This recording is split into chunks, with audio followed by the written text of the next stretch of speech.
অবি সাবিলিল্লাহি ওয়া বিনিস সাবিল, এবং মুসাফির যে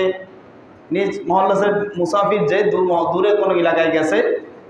সে মুসাফিরও কি সে তার আল্লাহর জন্য ইসলামের জন্য যারা জিহাদ করে বাড়ি থেকে বের হয়ে যায়, দূর দূরান্তে যায় জিহাদের জন্য, দিনের জন্য, এই জিহাদের ময়দানে গিয়েও যদি আর্থিক সংকটে পড়ে, যেটা নিয়ে গেছিল ওটা শেষ হয়ে গেছে, বাড়িতে কোটিপতি কিন্তু ওখানে সে নিঃস্ব হয়ে গেছে, গরিব হয়ে গেছে, ওই হালতও কি সে জাকাত খাওয়ার উপযুক্ত?